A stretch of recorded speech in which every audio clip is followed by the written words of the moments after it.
하나님 말씀 마태복음 7장 13절에서 20절입니다. 마태복음 7장 13절에서 20절 귀하신 하나님의 말씀을 귀 기울여 들어주시기 바랍니다. 좁은 문으로 들어가라. 멸망으로 인도하는 문은 크고 그 길이 넓어 그리로 들어가는 자가 많고 생명으로 인도하는 문은 좁고 길이 협착하여 찾는 자가 적음이라. 거짓 선지자들을 삼가라. 양의 옷을 입고 너희에게 나오나 속에는 노략질하는 일이라.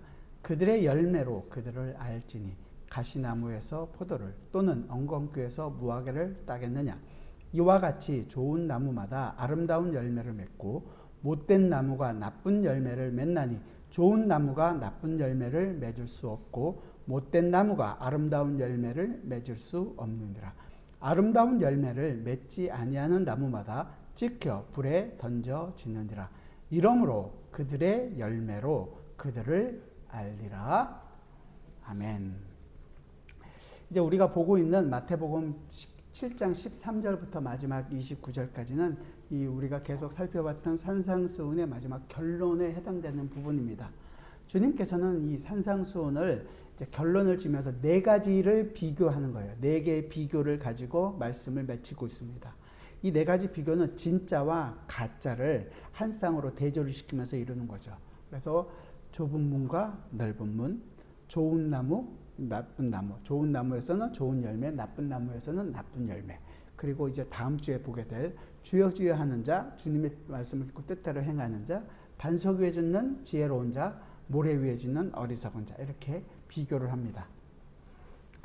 여러분 보면 영화나 드라마에서 보게 되면 그 드라마나 영화가 성공하는 가장 그건 주인공이 얼마나 잘하느냐보다 그 반대되는 캐릭터들, 악인들이 얼마나 연기를 잘하고 잘 보여주느냐, 이걸로 뭐 성공을 하냐 실패하냐 이런 것들이 좀 갈리기도 하는 것 같아요. 그래서 악역 캐릭터가 굉장히 좋으면 반대되는 주인공이 더 살게 되는 거죠. 선과 악의 그 선명한 비교를 통해서 보여주고자 하는 어떻게 보면 그 주제를 명확하게 나타내 보일 때가 있습니다. 고만고만한 키 있는 사람들끼리 비교해봤자 소용이 없잖아요. 키 큰 사람, 뭐 농구 선수였던 뭐 서장훈 선수 옆에 뭐 작은 뭐 이수근 이런 사람들이 있으면 금방 키 차이가 금방 비교되는 걸 알 수가 있는 것처럼 서로 어긋나는 것을 비교함을 통해서 보다 더 분명한 메시지를 전하고자 하는 의도를 가지고 있는 것입니다. 예수님께서 이제 산에서 가르치시는 그 결론을 서로 비교하는 것을 통해서 주님께서 가르치시고자 하는 주된 내용, 이 하나님 나라라는 이 주제를 얼마나 선명하게 부각시켜주고 계시는지를 한 번 더 우리가 살펴봐야 되는 것입니다.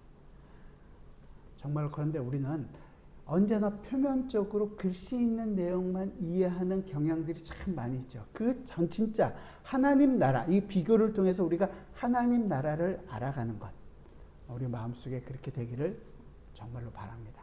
오늘 본문 13절과 14절을 같이 한번 읽어보겠습니다. 13절, 14절 같이 읽죠. 시작. 좁은 문으로 들어가라. 멸망으로 인도하는 문은 크고 그 길이 넓어 그리로 들어가는 자가 많고 생명으로 인도하는 문은 좁고 길이 협착하여 찾는 자가 적음이라. 그래서 우리는 다 좁은 문으로 가야 된다. 좁은 문으로 들어가서 좁은 길로 가야 된다. 왜? 여기서 얘기하는 것처럼 좁은 문과 그 좁은 길이 특징이 뭐예요? 첫 번째는 분명히 생명으로 인도하는 문이라고 그랬죠. 생명으로 인도하는 길이고 그 문이고 길입니다. 그리고 근데 그 길은 협착하고 좁대요. 그리고 세 번째는 찾는 이가 적다고 얘기합니다. 아, 그렇구나. 그러면 우리가 모두가 다 좁은 문을 통해서 좁은 길을, 이 고난의 길, 아무도 가지 않는 고난의 길을 가야 되는구나. 그래서 고난의 길을 가는 사람들을 좁은 길을 간다고 생각합니다. 혹시 여러분들 옛날 소설 중에 앙드레 지드라는 사람이 쓴 좁은 문이라는 책이 있습니다. 어릴 때 고등학교 때인가 이렇게 얇게 본 기억이 있는데 하도 오래돼서. 그런데 제가 기억 속에 남는 거는 그 여자 주인공이 사랑하는 남자가 있음에도 불구하고 결혼을 하지 않고 혼자 살다 결국은 그 거룩하게 살기 위해서 열심히 살다가 그러지 못하고 죽게 됐어요. 남자도 역시 뭐 다른 여자 사랑하지 않고 혼자 살고, 결국 이 여자는 어떻게 하면 자기가 깨끗하게 살 수 있을까? 좁은 문처럼 깨끗하게 살 수 있을까라는 생각을 하고 결국은 순수한 영혼도 살기 위해서 간 곳이 결국은 정신병원에서 죽게 되는 일을 경험하게 되는 거거든요. 그러니까 깨끗하게 살려고 우리 중에 아무리 노력해도 우리 중에는 그렇게 살 수 있는 사람이 아무도 없다는 것입니다. 그러니까 우리가 생각하는 좁은 문, 좁은 길 이렇게 가는 것이 아니라 성경이 과연 그것이 무엇이라고 얘기하는지를 우리는 잘 생각을 해봐야 되는 거죠. 그래서 이 좁은 문, 좁은 길을 간다는 것은 첫 번째 뭐라 그랬냐면 생명으로 인도하는 길이라 그랬어요. 생명으로 인도하는 문이고 그 길로 간다. 그러면 성경에서 아주 단순하게 생각해서 생명으로 인도하는 길, 그 문은 누굴까요? 예수 그리스도 그분이잖아요. 예수님 자신이 분명히 나는 양의 문이다 이렇게 얘기하죠. 요한복음 10장 7절에서 그러므로 예수께서 다시 이르시되 내가 진실로 진실로 너희에게 이르노니 나는 양의 문이다. 예수님께서 문이라고 분명히 얘기하세요. 요한복음 14장의 뒤에 가서 조금 가서는 예수께서 이르시되 내가 곧 길이요 진리요 생명이니 나로 말미암지 않고는 아버지께로 올 자가 없느니라. 예수님께서 분명히 자신이 길이라고 얘기해 주신 거죠. 그러니까 생명으로 인도하는 문이다, 길이다라고 생각하는 것은 오직 한 분, 예수 그리스도뿐이라는 것을 우리는 알게 되는 것입니다. 결국은 여기서 좁은 길, 협착한 길을 간다는 것은 우리가 생각하고 있는 지고지순한 아주 고상한 삶을 살아야 한다라는 것을 이야기하는 것이 아니라 예수 그리스도를 보여주는 것이라는 것을 우리는 분명하게 알게 되는 것입니다. 그렇다면 이렇게 얘기할 수 있는 거죠. 예수 그리스도를 보여주지 않는 길, 예수 그리스도를 보여주지 않는 문, 그건 다 넓은 길이요 넓은 문이라는 것이고 예수 그리스도를 따라가지 않는 길은 다 넓은 길이라는 것입니다. 그 길이 우리가 생각할 때 편안한 길이 됐든 살기 좋은 길이 됐든 아니면 고난의 길이 됐든지 간에 그것을 대비하는 것이 아니라 사실은 예수 그리스도가 있느냐 예수 그리스도가 없느냐 이것을 지금 보여주고 있는 것입니다. 우리는 고난의 길, 어렵게 사는 길이라면 좁은 길을 걸어가고 있다고 생각하는데 사실은 어렵게 사는 길, 고난의 길을 걸어가는 것 안에는 우리 인간의 본성이 적나라하게 드러날 때가 많잖아요. 우리가 얼마나 우리 마음속에 죄가 많고 정말로 욕심이 많은지 힘들게 살면 살수록 그게 더 잘 나오게 됩니다. 반대로요. 우리처럼 우리가 지금 열심히 하나님의 절대 주권을 얘기하고 정말 개혁신학을 강조하고 있음에도 불구하고 그것만 강조하고 있다면 사실은 예수 그리스도가 없다면 아무 소용이 없는 것입니다. 우리가 생각하는 켈빈의 하나님의 절대 주권 예정을 믿는다고 얘기하지만 예수 그리스도가 없는 절대 주권이나 예정은 아무 소용이 없는 것입니다. 그 길은 결국은 예수 그리스도가 없다면 그 길은 넓은 문이고 넓은 길을 가는 것입니다. 예수 그리스도가 없는 모든 가르침, 모든 내용은 다 넓은 길인 것입니다. 예수 그리스도 없이도 하나님이 얼마나 전지전능한지 부르고 찾고 다 할 수 있습니다. 전능하신 하나님, 이름만 하나님이 아니라 알라를 붙여서 하는 것이 이슬람이잖아요. 예수님은 없습니다. 그것은 다 잘못된 넓은 길을 가고 있는 것입니다. 자기들이 만든, 우리가 만든 전능자일 뿐입니다. 사실은 하나님을 알 수 있는 유일한 방법은 독생하신 아버지 품에 계시는 독생자 예수 그리스도 뿐이라는 것입니다. 그러니까 예수 그리스도가 없는 모든 것은 넓은 길입니다. 그러니까 우리의 신앙도 역시 마찬가지예요. 우리의 신앙에서 가장 증명하는 것은 우리가 이렇게 아름다운 신앙을 하고 있습니다. 열심히 신앙생활을 하고 있습니다. 말씀대로 순종했습니다를 보이는 것이 아니라 그것을 통해서 예수 그리스도를 보이느냐, 예수 그리스도와 내가 지금 동행하고 있느냐, 예수 그리스도로 말미암아 그 모든 것을 내가 지금 누리고 살아가고 있느냐, 이것을 봐야 되는 것입니다. 아닌 것은 다 아무리 좋고 아무리 훌륭해 보여도 다 넓은 길입니다. 예수가 없는 고난도 넓은 길입니다. 편안하든지 고난을 받든지 예수 그리스도가 없다면 그 길은 다 넓은 길이라는 것입니다. 그리고 그 길은 넓은 길이기 때문에 찾는 사람이 많다고 얘기해요. 또한 그것을 이제 15절에서 예수님께서 설명해 주십니다. 15절 같이 한번 읽어봅시다. 시작. 거짓 선지자들을 삼가라. 양의 옷을 입고 너희에게 나아오나 속에는 노략질하는 일이라. 자, 이 넓은 길을 가는 사람들을 가리켜서 거짓 선지자라고 얘기해요. 그 거짓 선지자를 삼가라고 얘기합니다. 근데 그 거짓 선지자가 어떻게 나타나느냐? 양의 옷을 입고 나타난대요. 양의 옷을 입는다는 것은 이 옷은 우리가 보면 몸을 보호하고 이렇게 겉에 두르는 거잖아요. 양이 보통 순한 짐승과 늑대, 이리와 순한 짐승과 양을 잡아먹는 이리를 대적하는 것이 아니라 양은 돌봄을 받아야 되는, 그렇잖아요.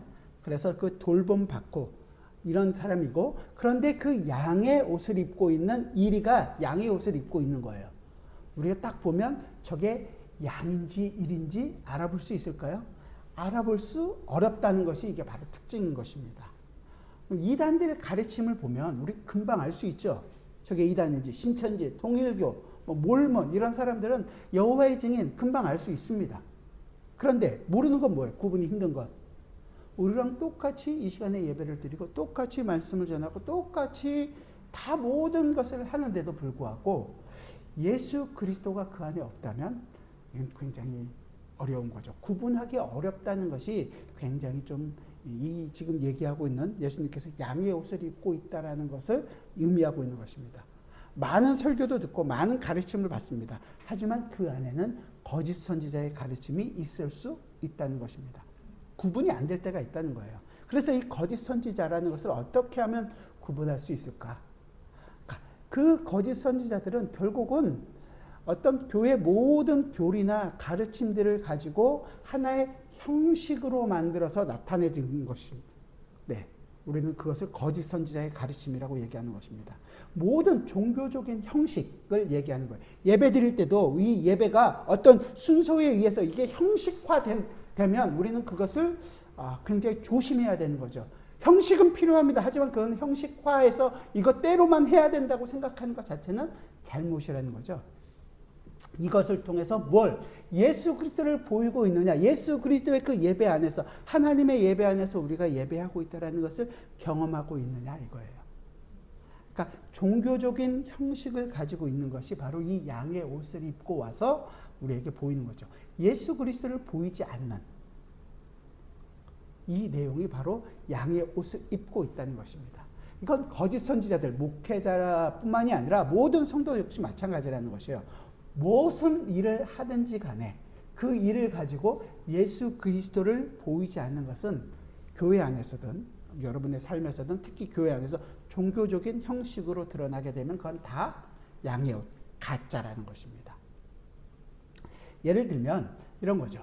캐톨릭이 국교화되고 이제 막 부흥하고 모든 사람들이 캐톨릭 안에 살고 있었을 그 중세 천년 기간이 있었습니다. 그때 만들어냈던 것들이 다 형식화해서 만든 거죠.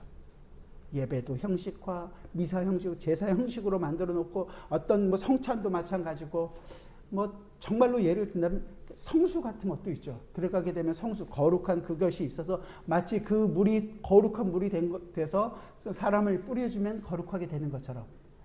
드라큘라 영화 보셨어요? 옛날 드라큘라? 드라큘라 영화에서 뭐라고 그래요? 성수 갖다 뿌리면 드라큘라가 어떻게 합니까? 막 무서워하고 옷에서 막 연기 나고 그게 다 형식화 만들어진 거란 말이죠. 왜냐하면 그것이 그럴 수 있는 것들이 아니잖아요. 그럴 수 없음에도 불구하고 마치 그 물이 거룩해졌다고 생각하는 것입니다.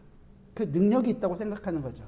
근데 그 카톨릭은 뭐라 그러는 게 아니에요. 우리도 역시 똑같습니다. 우리가 기도를 열심히 하는 이유가 뭐예요? 하나님으로부터 응답을 받는 것이 목적이라면 형식이 되는 것입니다. 그래서 그 얻어내는 방법으로 새벽 기도를 통원하고 차례를 통원하고 금식을 하고 있다면 그게 형식에 있는 거죠. 응답이 목적이니까 내게 요구되는 것입니다. 뿐만 아니라 기도뿐만 아니라 우리가 성경 공부를 열심히 하잖아요. 저희 교회도 성경 공부를 열심히 하는데 성경 공부를 열심히 하는 이유가 뭡니까? 성경을 알기 위해서? 성경을 알아서 뭐 하시게요? 예수 그리스도를 아는 게 목적이 되어야 되는 거죠. 그 그리스도 때문에 그리스도께서 나에게 이루신 구원의 내용이 무엇이고 그래서 그 구원으로 이끌어 가신 예수 그리스도가 오늘도 나에게서 어떻게 그 구원을 나타내고 보이시는가 그것을 알기 위해서 성경을 배우는 것이지 내 지식을 채우기 위해서 아니면 나는 이래도 그래도 뭐 전부 다 구원의 서정을 다 알고 있다. 우리 믿음의 어떤 것들을 다 알고 있다. 내 자랑으로 나타나려고 하는 것은 다 양의 옷을 입고 있는 것입니다.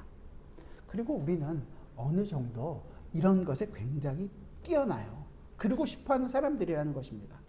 그래서 거짓 선지자들이 양의 옷을 입고 나와서 하는 일이 뭐냐 하면 결국은 예수 그리스도를 따라가게 하는 것이 아니라 자기를 따라가게 하는 거예요. 자기 양을 만들려고 한다는 거예요. 그래서 목사가 점점 유명한 목사가 되는 것은 굉장히 위험합니다. 목사가 유명해져서 뭐 하겠어요? 목사는 사실은 예수 그리스도를 잘 전하면 됩니다. 예수 그리스도를 바르게 전하면 목사로서의 사명을 잘 감당하는 것입니다. 자기가 얼마나 유명해져서 뭐 하겠어요? 유명해진 다음에 얘기해야 되는데 이런 건 유명하지 않은 사람이 얘기해서 아무런 효력이 없겠지만 사실은 그렇지 않단 말이죠. 예수 그리스도만 증거하고 자기는 나는 정말로 예수 그리스도를 따라가는 삶을 자기도 보여주고 살아가야 하는 것입니다. 그럴 때 같이 성도로서 함께 교제하고 서로 지어져가는 기쁨을 경험하게 되는 것 아니겠습니까? 그래서 여러분들이 저에 대해서 잘 대우해 주시는 이유도 있겠죠. 같은 성도로서 예수 그리스도를 보이는 일을 하고 있으니까요. 그런데 그렇지 않고 그냥 뭐 어디를 가든지 목사니까 하나님께서 더 큰 은혜를 주실 것이다 따라가면 결국은 다 같이 뜨거운 데 가서 만날 수밖에 없을 것입니다. 그래서 목사뿐만이 아니라 거짓 선지자뿐만이 아니라 성도들도 이 죄된 본성들이 있기 때문에 그냥 목사만 따라가면 자기도 괜찮을 거라고 생각을 합니다. 안 그렇단 말이에요. 아무리 설교를 잘하고 아무리 해도 자기 삶에서 예수 그리스도를 증거하는 모습이 보이지 않는다면 그건 우리가 다시 한 번 더 생각해 봐야 되는 거예요. 우리 역사상으로도 많은 신앙의 선배들이 그 길을 갔습니다. 자기가 증거되기를 원치 않았고 예수 그리스도가 증거되기를 원했습니다. 그 유명한 신학자였던 잔 칼빈도 자기의 죽었을 때 무덤 비석에 자기 이름을 남기기를 원치 않았어요. 자기 이름이 남게 되는 걸 원치 않았기 때문입니다. 그냥 JC 요 한 글자만 두 글자군요. JC. 왜냐하면 자기 이름이 아니라 예수 그리스도가 증거되기를 원했던 것입니다. 그래서 자기를 따르게 해서 세를 불리고 그 힘으로 내가 이렇게 괜찮은 사람이다. 하나님으로부터 내가 복을 받은 사람이다. 라는 것을 보이고 싶은 거였죠. 그래서 이 양의 옷을 입고 나타난다는 것은 결국은 자기의 영광을 구하는 것입니다. 하나님의 영광이 아니라 자기 영광, 자기 인기. 그래서 양의 옷을 입는 것입니다. 그래서 그 양의 옷을 입고 결국 가르치는 것은 거짓된 것을 가르치게 되는 거죠. 성경이 가르치고 성경이 보여주고자 하는 예수 그리스도가 아니라 자기의 방법과 자기의 길을 가지고 예수 그리스도를 이용하는 데 사용하는 것입니다. 기도를 응답받는 응답받는 도구로 사용하고 있다면 그 기도의 진짜 의미가 무엇인지를 모르는 거죠. 예수 그리스도의 이름으로 구하든 뭘든 간에 정말로 그건 다 소용없는 기도가 될 뿐입니다. 우리는 성경에서 분명히 얘기하잖아요. 우리가 기도했을 때 응답받지 못하는 이유가 뭐라 그래요? 정욕에 쓰려고 잘못 구한 것이기 때문이라 라고 얘기하잖아요. 우리는 지난 시간에도 말씀드린 것처럼 구할 바를 알지 못해요. 우리가 원하는 걸 우리는 잘 모릅니다. 근데 우리가 응답받았다고 느껴지는 순간들이 있잖아요. 그렇다면 그 순간은 뭐예요? 성령 하나님께서 우리를 대신하여 탄식해서 기도한 결과로 우리에게 주어지는 거란 말이에요. 내가 기도해서 얻는 것은 하나도 없어요. 우리는 다 받을 자격이 없음에도 불구하고 그것을 받았다면 그걸 은혜라고 얘기하는 거잖아요. 은혜로 받은 거예요. 은혜로. 근데 그 예수 그리스도, 은혜가 없는, 예수 그리스도가 없는 모든 길을 가르쳐서 넓은 길이고 그것을 가르치는 사람들을 거짓 선지자들이라고 얘기하고 있는 것입니다. 그래서 그 예수가 친히 우리를 위해서 간구해서 우리로 하여금 그 예수 그리스도께서 이루신 모든 일들, 율법 아래 오셔서 율법을 이루신 것, 그 우리의 죄가 되셔서 십자가에서 죽으신 것, 부활하신 것, 그 모든 것을 우리로 기억하게 하고 그 길을 따라가게 하는 것, 그게 은혜인 것입니다. 그래서 우리는 예수 이름으로 구하는 거예요. 그 예수 그리스도 안에서 우리는 모든 것을 간구할 수 있는 자라는 것을 알고 예수 그리스도의 이름으로 구하는 것입니다.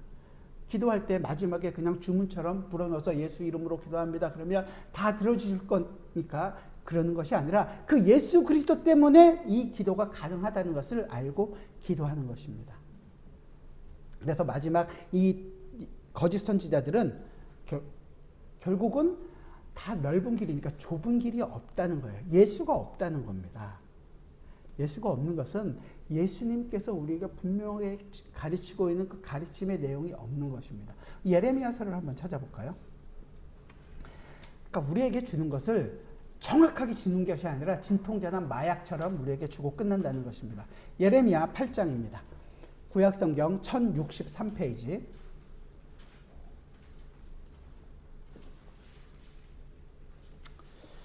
예레미야 8장 11절과 12절을 우리 같이 한번 읽어봅시다.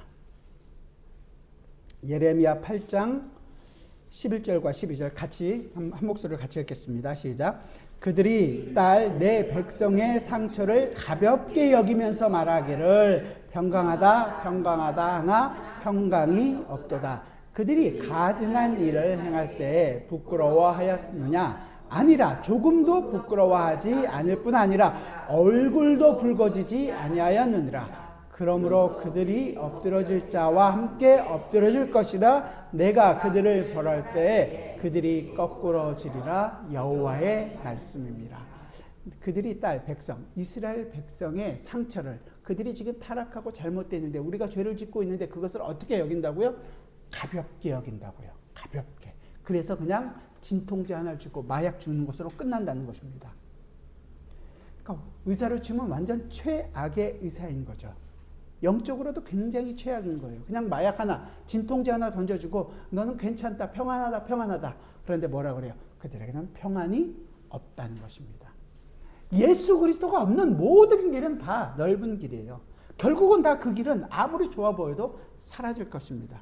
우리의 죄된 본성을 드러내서 우리가 얼마나 죄인인지를 알게 하고 그 안에서 새롭게 함을 받는 길은 오직 예수 그리스도뿐입니다. 왜냐하면 그 예수 그리스도만이 하나님의 모든 것을 만족하셨고 하나님의 말씀에 온전히 순종하셨고 그대로 행하신 분이 한 분이 예수 그리스도뿐이시기 때문입니다. 진정으로 우리의 죄에 대한 문제를 해결할 수 있는 분 역시 예수 그리스도뿐인 거죠. 우리의 죄를 정말 온전히 지적할 수 있는 분은 하나님의 말씀에 온전히 순종하신 예수 그리스도뿐이라는 것입니다. 그래서 대충 지적하고 요즘 설교에 죄에 대한 지적, 잘못 살면 안 된다라는 내용들이 결국 없어지고 이렇게 설교하는 거죠. 여러분, 우린 정말로 부족한 사람들입니다. 부족하기 때문에 그래도 하나님께서 우리를 은혜로 대해 주시니까 은혜로 살아야 합니다. 라고 얘기하는 것은 좋아 보이고 그래 그래도 은혜로 살자라고 다짐도 할 수 있을지 모르지만 진통제요 마약인 것입니다.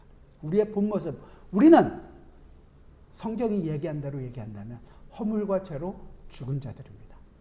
우리로서는 우리에게선 생명을 낼 수 있는 것이 한 가지도 조금도 없다라는 것을 분명히 아는 거죠. 그래서 우리에게는 언제나 예수 그리스도가 반드시 필요하고 그 예수 그리스도께서 내 죄 때문에 죽으셨고 그래서 우리를 다시 살리셨다라는 것을 아는 것. 그 길이 좁은 길입니다. 예수 그리스도의 십자가를 우리에게 분명하게 알게 하는 것. 그 외에 다른 길은 다 넓은 길입니다. 대충 회개하고 대충 그냥 괜찮다라고 얘기하는 것은 거짓 선지자들이 가르쳐주고 있는 마약과 같은 그들의 특징인 것입니다. 그래서 죄를 알고 슬퍼하는 것, 회개하는 것입니다. 돌이켜 예수 그리스도께 하나님께로 향하는 거예요. 성도의 삶은 복잡한 것 같지만 아주 단순합니다. 딱 두 가지예요. 오늘 이제 우리가 지난 시간까지 했던 믿음과 신앙 고백했던 그 믿음의 내용, 오늘 이제 오후에 성경 공부할 내용이지만, 그리고 다음 주에 우리가 좀 전에 그 신앙 고백했던 회개하는 그 내용입니다. 믿음과 회개의 삶을 살아가고 있는 것이 신앙 생활이에요. 우리는 우리 자신이 얼마나 죄인인지를 알고 매 순간 돌이킵니다. 그리고 돌이켜서만 딱 돌이키고 끝나는 것이 아니라 그 돌이킨 상태에서 하나님을 사랑하기 때문에 하나님이 원하시는 삶을 살아갑니다. 믿음으로 살아간다고 표현하는 거죠. 그 길이 예수 그리스도를 따르는 삶이요. 그 길이 바로 좁은 문으로 좁은 길을 걸어가는 자의 삶입니다. 하나님이 싫어하는 것을 나도 싫어하고 하나님이 하라고 한 하나님이 좋아하는 것을 나도 좋아하고 그 일을 하고 있는 삶. 이게 성도의 삶입니다. 제자의 삶입니다. 우리 것을 남기려고 할 필요가 전혀 없어요. 사도 바울은 그래서 갈라디아서 2장 20절에서 분명하게 얘기하는 거 아니에요. 내가 그리스도와 함께 십자가에 못 박혔나니 그런즉 이제는 내가 사는 것이 아니요 오직 내 안에 그리스도께서 사시는 것이라. 이제 내가 육체 가운데 사는 것은 나를 사랑하사 나를 위하여 자기를 버리신 하나님의 아들을 믿는 믿음 안에서 사는 것이라. 내가 아닌 예수 그리스도가 증거되는 예수 그리스도를 보이는 삶, 이게 바로 제자의 삶, 제자도라고 얘기하는 것입니다. 그래서 예수 그리스도께서 이제 이 성령 하나님을 통해서 우리에게 성도들에게 이루어지도록 오늘도 일하시기 때문에 우리도 이 일에 참여하여서 이 기쁨을 우리가 누리고 있는 것입니다. 얼마나 감사한 거죠. 이 믿음으로 사는 것입니다. 그러면 반대로 넓은 문으로 들어가는 사람들은 어떤 사람들이에요? 넓은 문으로 간다는 건 많이 길고 길이 크고 많은 사람들이 가는데 이건 우리가 생각하고 있는 상식에 맞기 때문에 그런 거죠. 성경을 상식에 맞춰서 해석하면 정말로 말이 안 되는 부분들이 많이 있음에도 불구하고 상식에 맞는 것만 나는 받아들이겠다라고 생각하는 것입니다. 굉장히 위험한 것이죠. 구약의 출애굽을 보면 애굽을 하나님께서 그 애굽을 심겼던 모든 10가지 신들을 다 죽이셨습니다. 다 심판하셨어요. 그리고 이스라엘 백성을 이끌어 갔습니다. 바로가 모든 것을 포기하고 그들을 다 보내줬어요. 근데 보내줘서 간 길이 어디냐면 죽음의 길이었습니다. 홍해로 들어가는 길이었어요. 다른 모든 길이 막혔던 그 홍해 길로 보내는 거죠. 세상적인 상식으로 봤을 때 바로가 생각했을 때 아니 쟤들이 바보가 아니고 왜 절로 가는 거야? 저기로 가면 우리가 뒤에 가면 공격하면 저들은 다 바다에 죽을 수밖에 없는데 이 생각이 드는 거죠. 근데 그게 하나님의 방법이었습니다. 하나님의 방법이 어떤 거예요? 상식적인가요? 그렇지 않았습니다. 하지만 그 일을 통하여 하나님께서 하나님의 백성을 그 죽음 가운데서 물에 들어가서 죽음 가운데서 건지시고 세상의 권세는 그 죽음 안으로 집어넣어서 죽이시는 것입니다. 그게 하나님의 방법입니다. 우리는 교회를 크게 하고 싶고 교회를 부흥하는 것이 목적이 될 수 있습니다. 그것을 얘기하는 사람들이 많이 있습니다. 그러나 그것이 어떤 우리의 인위적인 방법이나 우리의 어떤 것을 동원해서 할 필요는 없습니다. 하나님께서 그 일을 하시겠다고 하신다면 그 일은 일어날 것입니다. 뭐 수적으로는 아니니까 질적으로 우리는 한 일당백입니다. 이렇게 얘기할 수도 있을지 모르겠지만 부흥을 그렇게 생각하지 않고 여러분 한 사람 한 사람이 하나님의 백성으로 아름답게 지어져 가고 있다면 그것만큼 기쁜 일이 어디 있겠습니까? 세상에 어떤 방법을 동원할 필요는 없을 것입니다. 왜냐하면 그 방법을 동원하면 우리는 우리 스스로를 자랑하고 싶거든요. 주님 내가 이렇게 일을 열심히 합니다. 이렇게 하니까 사람들이 모였습니다. 이렇게 하니까 잘 됐습니다. 하나님은 뒤에서 쉬세요. 내가 열심히 일하겠습니다. 이렇게 돼버리기 때문에 그렇습니다. 이 상식은 어떤 종교적인 형식에 자꾸만 치우치게 하고 우리로 하여금 우리 생각에 맞게끔 모든 것을 합리적으로 이용하려고 합니다. 그렇게 하면 잘 될 거라고 생각하는 거죠.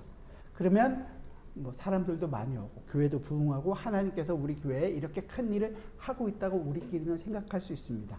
그건 다 성경이 이야기하고 있는 방법은 아닙니다. 하나님께서 하나님의 일을 하나님의 때에 이루실 것입니다. 그 안에서 우리는 하나님이 하고 계시는 일을 경험하기를 원하는 거죠. 이 거짓 선지자들은 오늘 본문에서는 이제 두 번째로 열매로 그들을 안다고 얘기합니다. 그러니까 우리는 열매로 그들을 안다고 얘기하면 열매를 선행, 착한 일로 많이 생각을 합니다.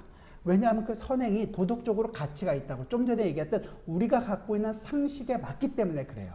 그렇게 생각을 많이 하는데 그렇게 되면 뭐가 문제냐면 그 열매의 주인이 누구냐면 내가 얼마나 열심히 했느냐. 내가 주인이 되는 거예요. 내가. 그렇기 때문에 자꾸만 내가 얼마나 열심히 했느냐. 안 하면 그만큼 못 받는다고 생각하는 오해를 하게 되는 경우들도 있습니다. 성경은 그것을 얘기하지 않고 성경이 정말로 이야기하는 바가 무엇인지를 잘 한번 살펴봐야겠습니다. 우리 본문 16절에서부터 20절까지 같이 한번 봅시다. 16절부터 20절 같이 한번 읽겠습니다. 시작.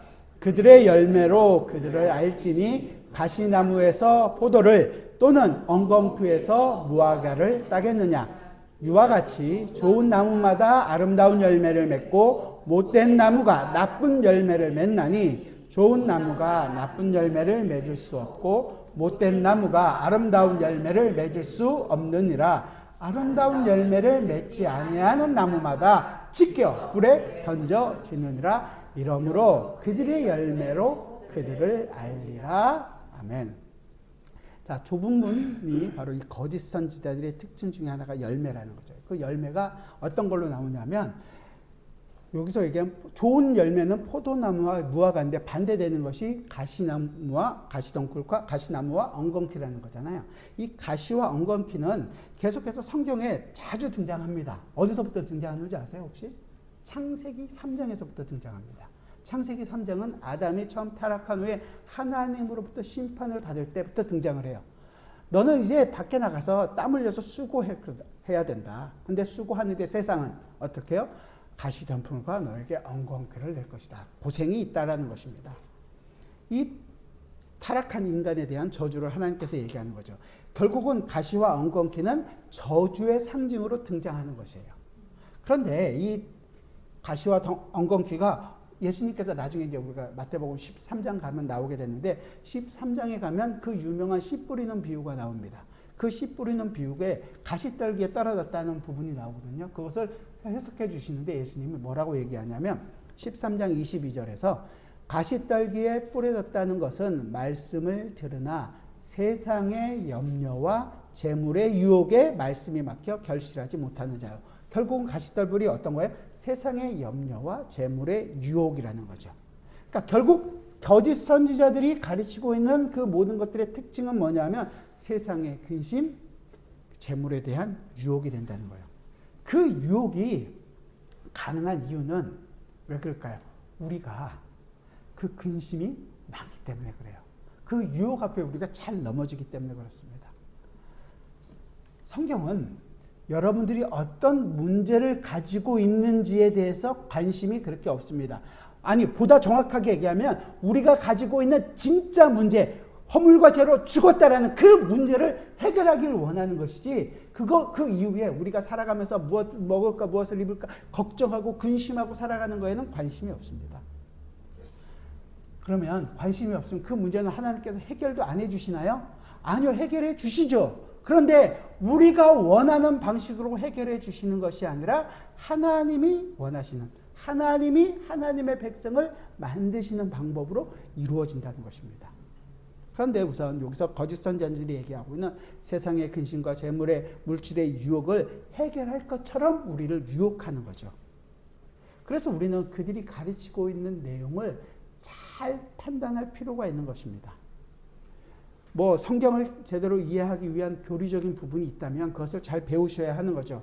하지만 우리가 기본적으로 이런 거에 잘 넘어간다라는 것을 알고 정말로 그 모든 가르침을 통해서 예수 그리스도를 보이고 있느냐, 예수 그리스도께서 주고 있는 진짜 성경이 이야기하고 있는 기쁨과 감격을 우리에게 줄 수 있느냐, 주고 있느냐, 이것을 볼 수 있어야 되는 것입니다. 이것을 증거하고 있는지를 봐야 되는 거죠. 예배도 그렇고요, 성경 공부도 그렇고요. 뭐 더 나가서 여러분들이 봉사하는 것도 마찬가지입니다. 봉사하는 데 있어서도 여러분들이 그것 때문에 봉사를 하면 기쁨이 넘치는 거죠. 이 일을 하고 있으면. 그런데 근심과 걱정과 이것 때문에 뭐 아픔이 있다. 그러면 내가 지금 이 세상의 유혹 앞에 있는지 정말로 돌아보지 않을 수 없는 것입니다. 돌아봐야 하는 거예요.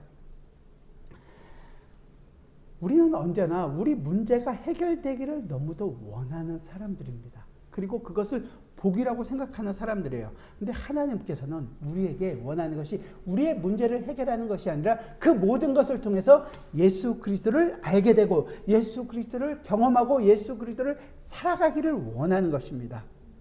이 일을 하기 위해서 하나님께서는 계획하셨고 택하셨고 이 일을 위해서 아들을 보내셨고 아들을 십자가에 죽기까지 그 일을 이루어내셨단 말이죠. 그리고 결국은 부활하셔서 그 영광을 얻게 하셨어요. 우리로 하여금 열매를 맺는 삶을 예수 그리스도 안에서 이루게 하시겠다는 것입니다. 그래서 우리는 우리가 만드는 좋은 열매가 아니라 예수 그리스도께서 이 모든 일을 이루셨습니다. 좋은 나무이신 예수 그리스도에 우리가 붙어 있기만 하면 예수 그리스도 안에서 우리도 좋은 열매를 맺게 되는 것입니다. 겉보기에는 열매는 다 있어요. 좋은 열매든 나쁜 열매든 열매는 다 있습니다. 그 열매가 좋은 열매냐 나쁜 열매냐가 중요한 거죠. 내 노력으로 만들어진 열매, 그건 무슨 열매일까요? 나쁜 열매가 되는 거죠. 좋은 열매는 반드시 좋은 나무, 예수 그리스도에 붙어 있을 때만 가능합니다. 예수 그리스도가 나타나느냐, 예수 그리스도가 보여지느냐, 그렇지 않은 나무는 다 나쁜 나무입니다. 행했느냐 행하지 않느냐의 차이가 있는 것이 아니라, 우리 중에 행함에 대해서는 물론 다음 주에 또 더 나오겠지만, 행함을 계속적으로 할 수 있는 분이 계신가요? 하나님의 말씀을 온전히 순종하시고 계속 그 말씀대로 사신 분이 계세요? 내 아내를 사랑하라. 정말로 아내를 사랑하셔서 한평생을 사셨습니까? 일주일 살기도 힘든 눈으로 저를 쳐다보시면 안 되고요.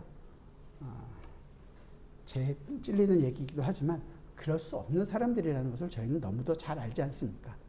그럼에도 불구하고 그것을 하라는 것은, 그 부족함에도 불구하고 예수 그리스도의 사랑을 나에게서 나타내 보이시고자 하시는 성령 하나님의 우리 속에서 이 탄식이 계시기 때문에 우리도 그 일을 계속해 나가는 것입니다. 우리가 그 일을 하는 것은 내 속에서 일어난 그 새로운 생명, 예수 그리스도라는 생명이 있다는 것을 알기 때문에 오늘도 포기하지 않고 이 일을 하는 것입니다. 그 예수 그리스도를 사랑하기 때문에. 그 은혜를 알기에 우리도 그 예수 그리스도를 따르는 삶을 삽니다.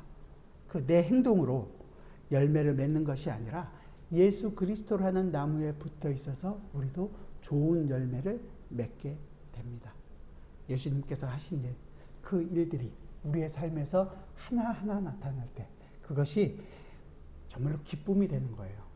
예수님께서 고난의 삶을 사셨다면 우리도 고난의 삶을 사는 것이고, 예수님께서 예수님의 하나님의 백성들과 함께 기쁨으로 그 길을 가셨다면 그 순간에 우리도 기쁨으로 그 길을 걸어가는 것이고, 예수님께서 그 십자가를 지고 골고다를 언덕으로 올라가셨고 그 십자가에서 죽으셨다면 우리도 함께 그 십자가에서 죽는 것이고, 예수 그리스도께서 무덤에서 부활하실 때 우리도 함께 부활하는 것이고, 예수 그리스도께서 하늘의 영광에 올라가셨을 때 우리도 함께 하늘의 영광에 올라가 기쁨으로 아버지 하나님을 찬양하게 되는 것입니다. 그 삶이 우리에게 주어진 것입니다. 그 삶이 어떤 것인지에 대해서는 우리 계속해서 다음 주에 더 살펴보도록 하겠습니다. 함께 기도하겠습니다. 사랑하는 주님, 우리에게 참 많은 거짓 선지자들이 있습니다.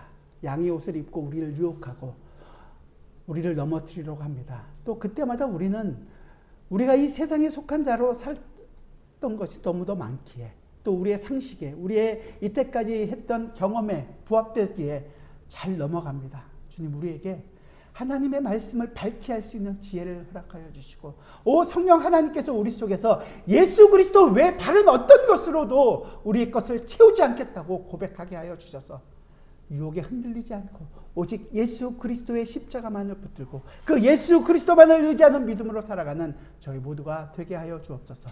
그 안에서 맺혀져가는 열매들이 가장 아름다운 성령의 열매라는 것을 정말로 우리 모두가 기뻐하며 이 길을 걸어갈 수 있는 주님의 백성들이 되게 하여 주옵소서. 예수 그리스도의 이름으로 기도드리옵나이다.